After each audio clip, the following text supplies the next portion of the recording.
Princess Call Dialogue, widening your horizons. Hey, this is Arlene. Hi, this is Gowri. Hello, this is Grace. And of course, we are back with our ABC Dialogue. Today, we are going to talk about the KLEFF, or the KL Environmental Film Fest. Yes, and we have an old friend here. Oh, it's an from old friend now. EcoKnights. He's an old friend now, huh? Yes, he is. Yeah, but I'm still young. Hello, Fadli. Hello, everyone. How are you? Hi. So Nice to you be here also again. brought someone with you. Yes, I And do. Would you like to Um, introduce him to Yeah, us? would you like to Hi. introduce yourself? Hi, yeah, my name is Zaid, and I've been interning with EcoKnights for 3 months. And Fadli brought me along to talk about my experiences and how I was part of KLEFF, yeah. I see.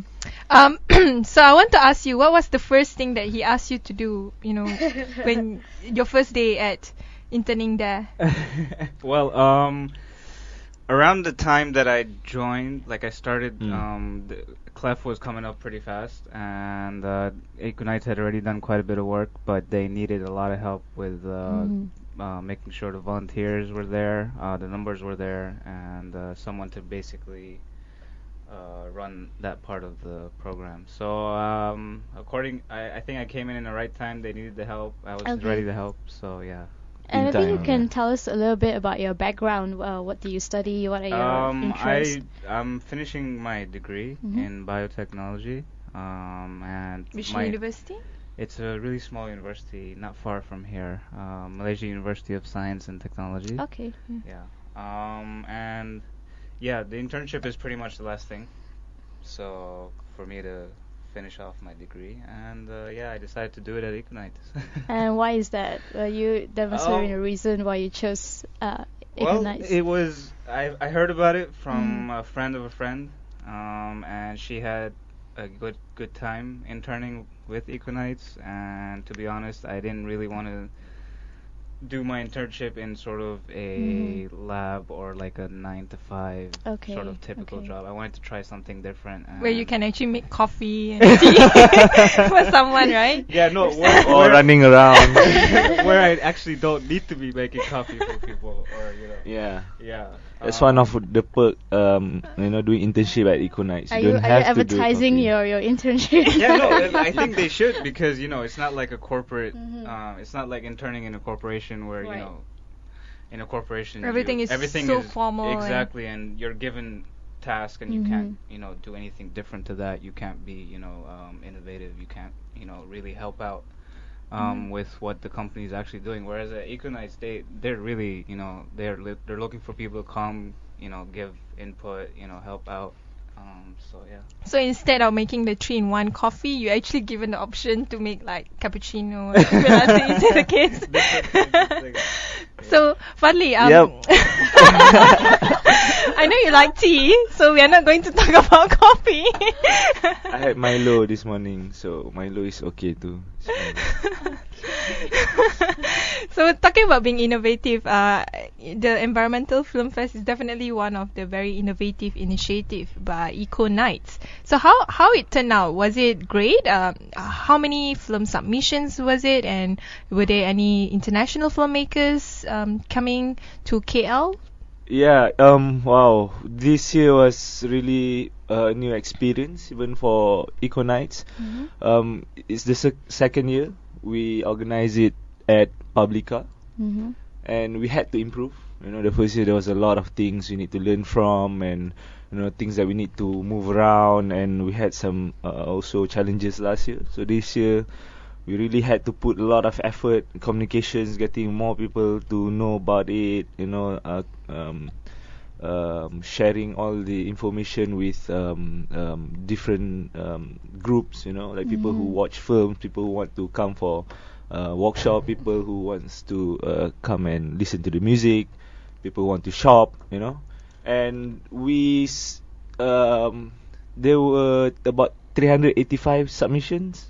Okay. Film submissions from Oh, all that's a over. lot. Yeah, 385 submissions from all over the world, which is An achievement. It's unbelievable. And we shortlisted 75 films for screening. So can you imagine in 3 days 75 films? It's we barely had any time to do discussions. Discussion were unfortunately very short this year because there's so many films, and we managed to we invited international filmmakers, but 3 international filmmakers, actually 4, but from 3 different countries.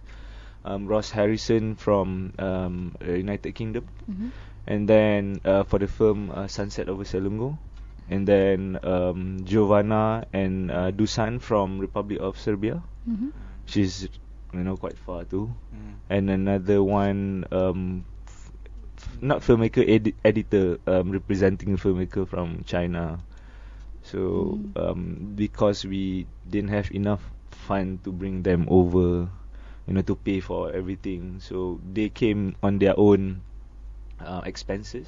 We only helped them on the ground aspect, like hospitality in KL, and it's just that's one of the main highlights. I think we wanted to bring more filmmakers next year, provided that we can convince like interested parties to help us, because it is really something that is important for local people to get to know, not just to watch the film, but also to get to know the filmmakers and to hear the stories behind the film itself. Hopefully we can also throw maybe a special workshop next year for interested. It was also to encourage local Malaysian filmmakers to get involved as well. So we had like Ross's film.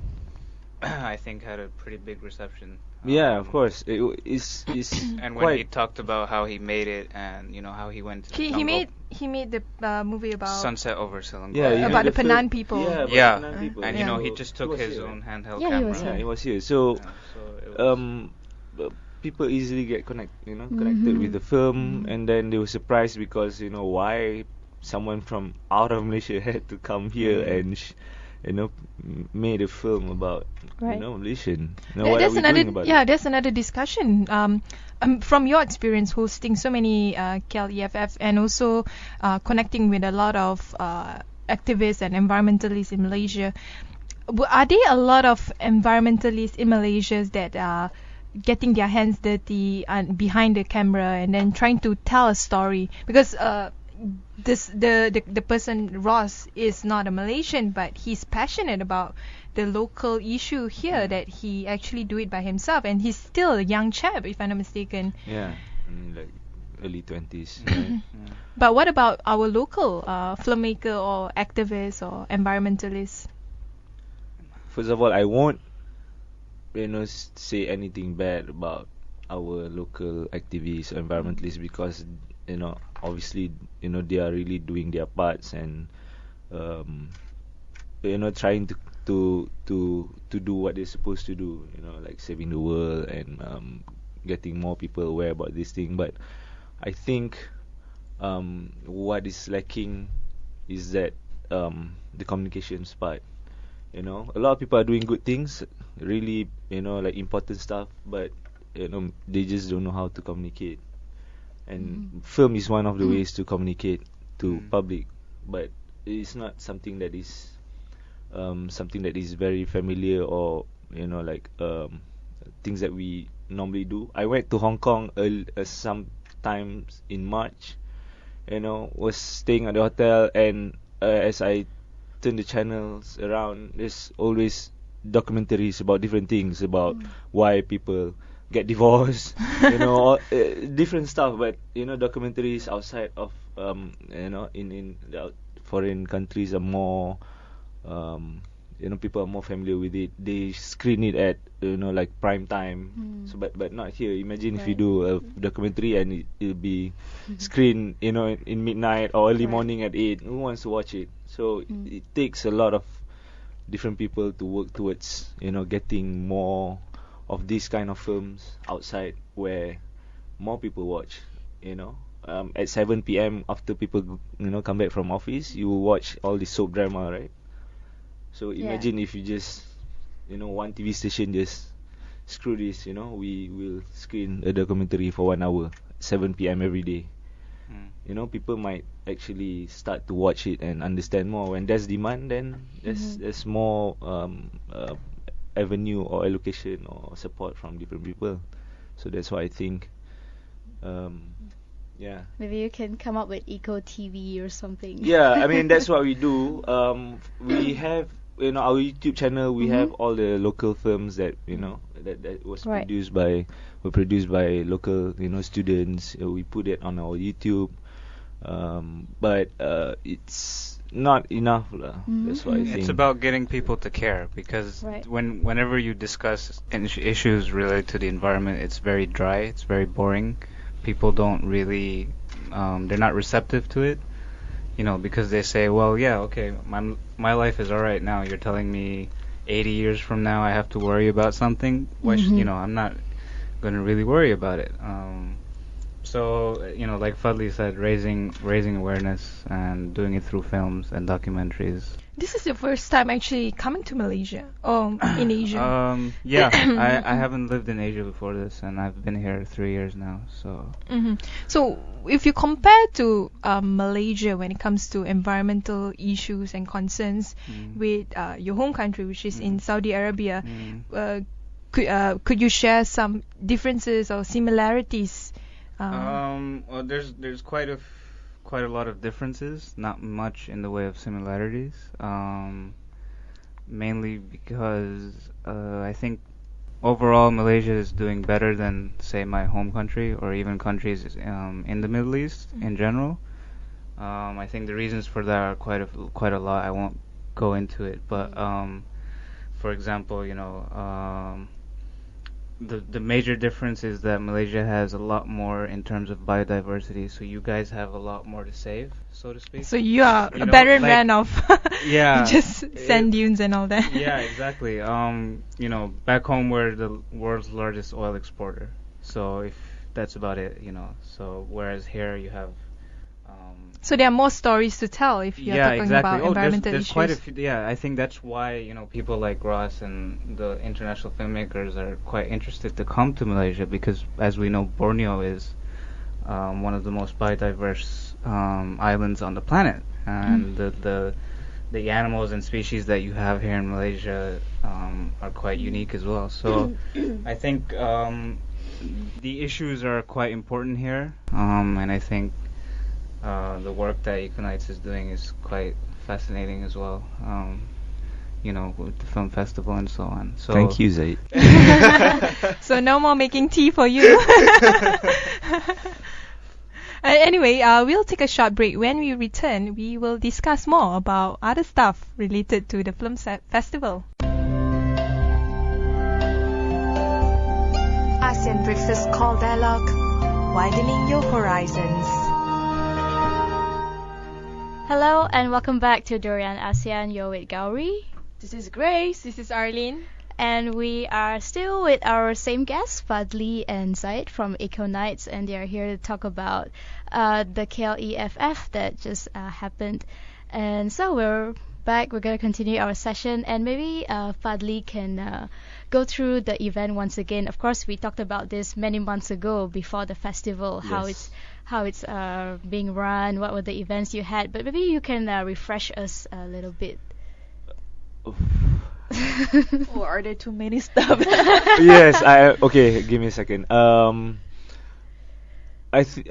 First of all, like I said earlier, the event was I would consider as the best so far in terms of the organization from our part, and then the communications, really trying to communicate with the public and sharing all the information, and then even for our internal processes, we managed to get out to come up with like surveys for the vendors, survey for the audience, and then we did record some videos with the international filmmakers, with the local filmmakers, really trying to get some ideas, information, their opinions on what they think about the current situation with documentary industry in Malaysia, and the use, the importance of technology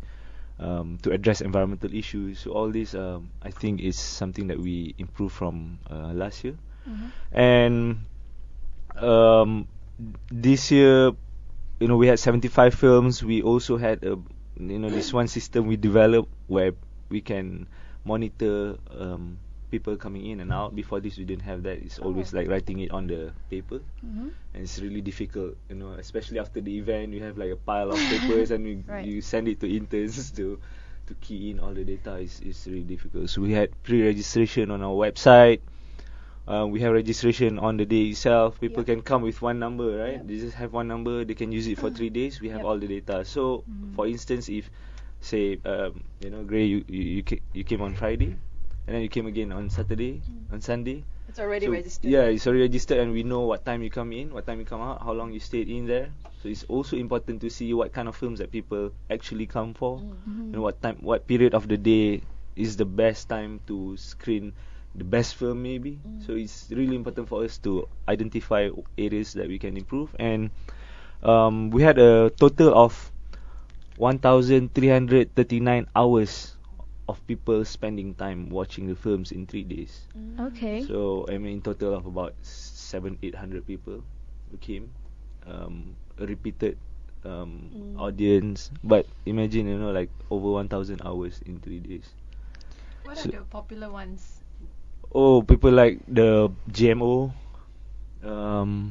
It's something that like easily affected. To all of us, it's concerning issues. Everything we eat. Yeah, something that people can relate to. Yeah, I mean, again, this year is also about trying to get something that people can actually learn from. Before this, we, of course, we receive all the submissions from anyone, but in terms of getting official selections, I mean, films that it's set by the panel of judges and the committee from the organizer. We selected 6 films that we think will be really interesting for for everyone to come.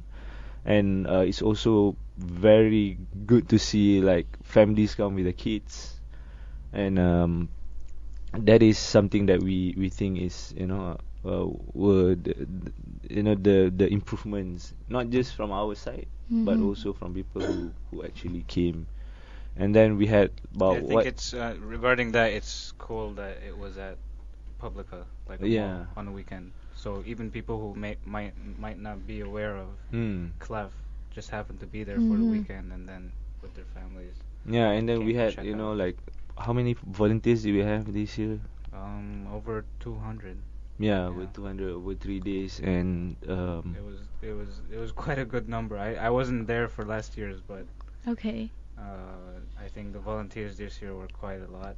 Actually, the place itself, it was very obvious that there was something going on there. Because the moment I stepped into Publica, the central court, there was something going on. At the B, there was something going on. The black box, there was something going on. So it sort of brings the curiosity to find out what was going on. So for those, like you said, for those who weren't really aware of this festival, they will just step into and then just to try to find out what was going on. So it was really good movement, I will say, the festival has planned. Yeah, and it's not just about environment itself. We also have at least 1 or 2 other programs, like a photography workshop by Uma Mita. It's a starscape photography, something that we want to introduce to the public. So it's not just about environment, but really trying to work together with different people in Malaysia, trying to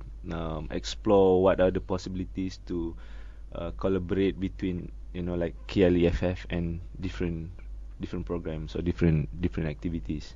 But why you choose Publica? Why not like open air events?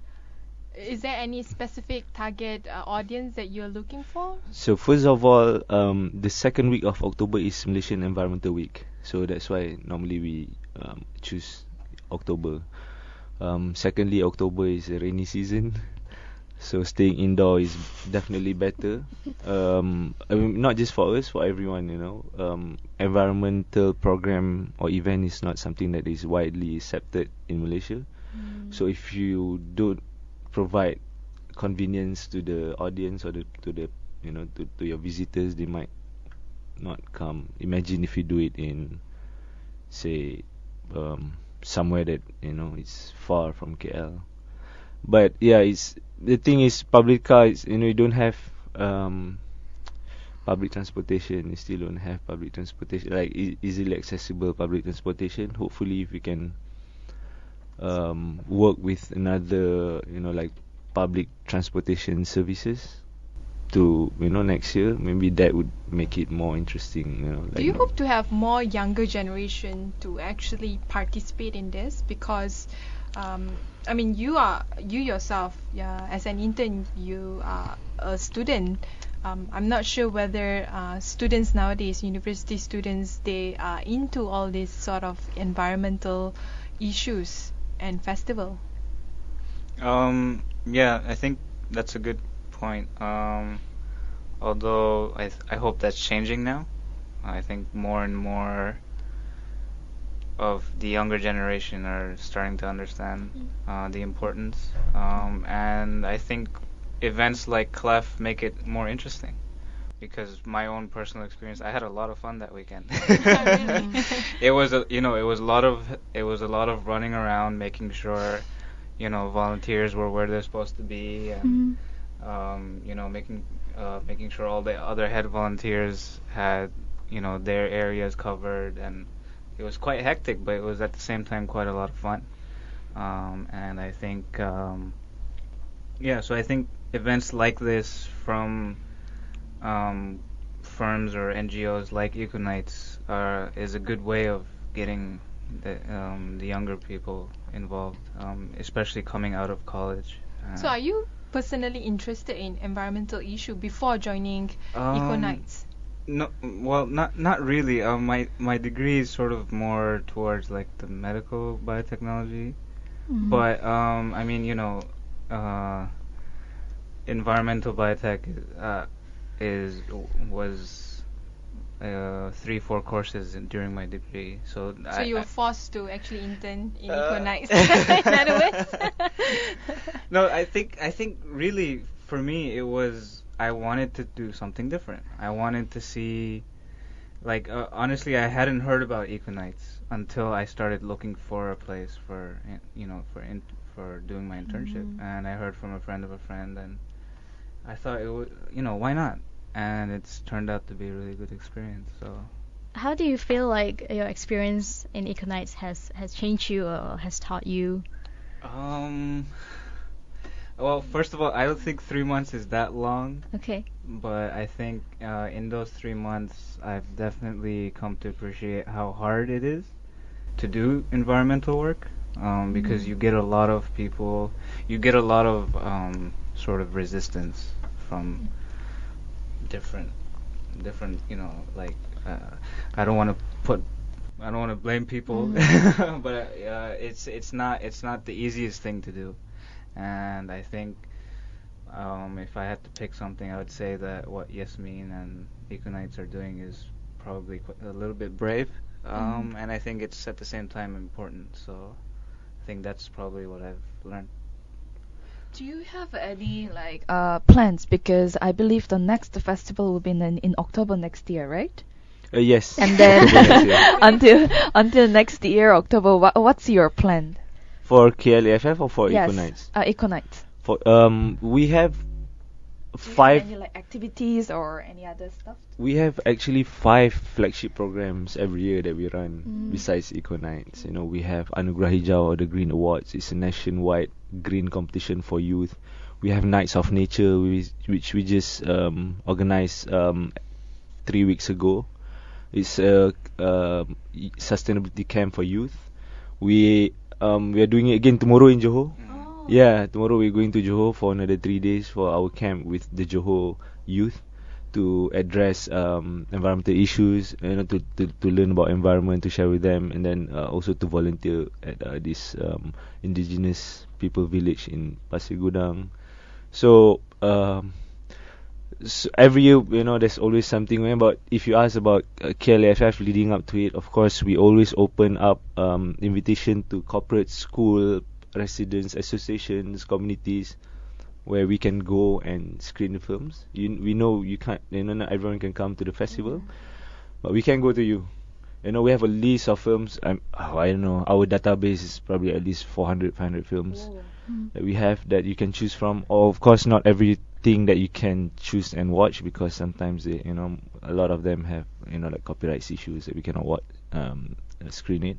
But you can go to your place. The at least we can do is to share with you, have some discussion, and then give you some ideas on how you can make change in your area, or for yourself, or maybe how you can be part of what we do.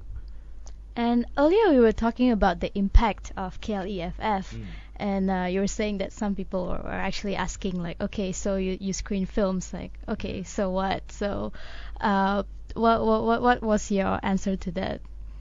How does all this film screening? That is really tough. I mean, I get that not just once, but last week was, like the latest one. Right. Because I had to convince someone that this is what we need to do. Okay. If you look into like education, right? I mean, how can you tell whether if I learn how to make a good tea or coffee, that I'm going to do it every day, right? But I know how to do it. And I know if I make a good coffee, and I can make a good coffee for everyone else, like things like that. But if you ask me, like, if I watch a film, then what can I do? Right? That is quite difficult, and like how can I decide what you do with your life? But because we, besides doing screenings, we have workshops, we have continuous engagement with different people. We have competition for youth. If you have kids, if you have children that is around that age, you can encourage them to participate. It's not just about you yourself changing yourself. You can change people around you. You can promote. You can help us share all our stories on on the social media. So there's a lot of things you can do. And if you want to change and say like, oh, I want to be a green person tomorrow, it's not easy. I mean, it's even difficult for, if you ask Yasmin herself, it's constant challenge. Yeah.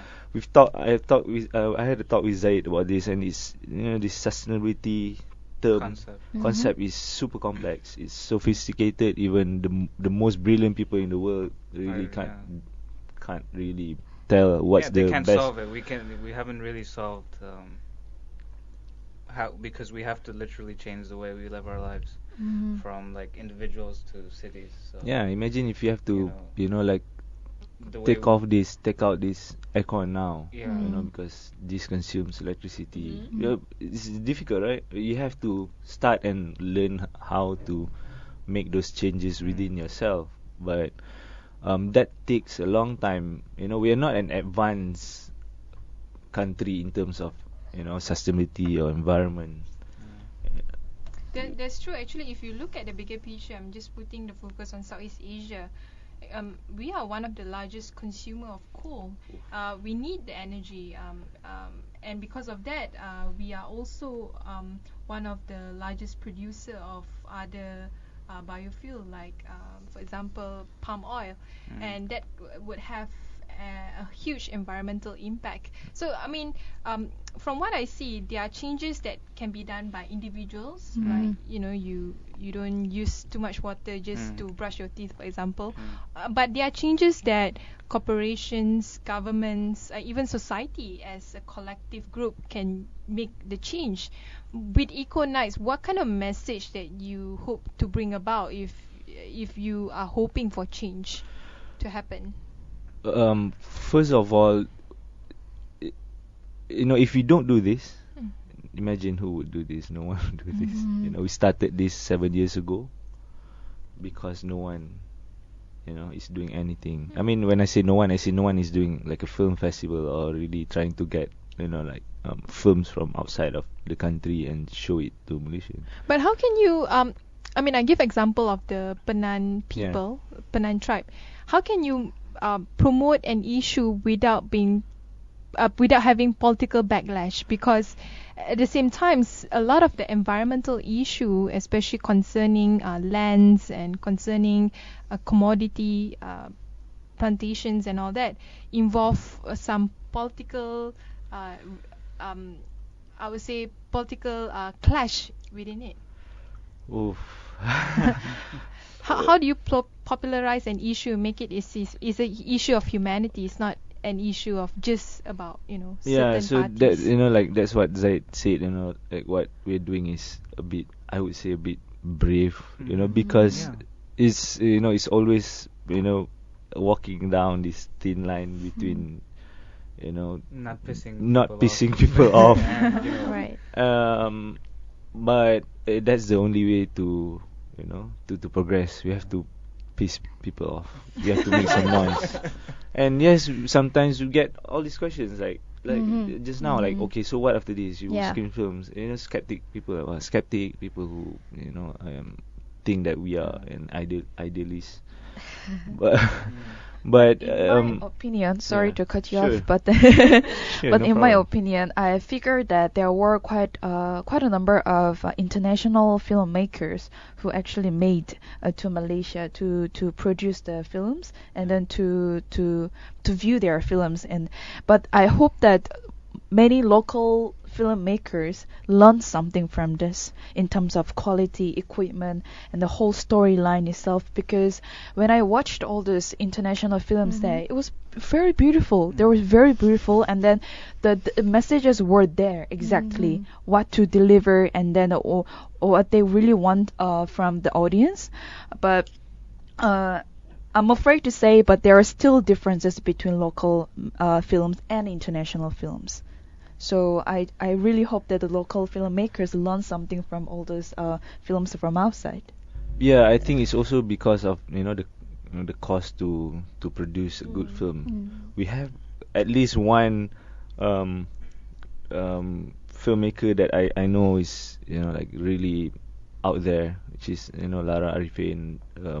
She did Among the Great Apes with Michelle Yeoh. She did all this History Channel, National Geographic level of documentary, which is we work with her for at least 3 years for our Green Awards, because we have a green film category for the competition. So we work with her, try to inspire more young people to to be more serious about documentary filmmaking, or at least environmental related films, short films, even PSAs.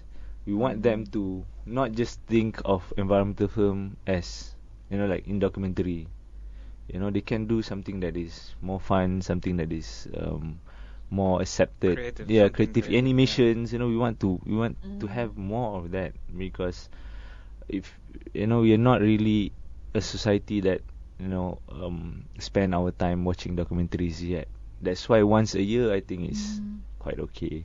And imagine if you do 6 documentary or environmental film festival a year, I don't think people might want to come. So once a year is just like trying to redeem a year of not doing anything about the environment. At least come to the festival. They come to festival, learn something, participate, and at least get to know other people who are in this. Because we're not just working, not just ourselves. We invite different NGOs, different vendors who sell, who's promoting their causes to be there, and to actually try and convince the public to take part of different things in environmental issues.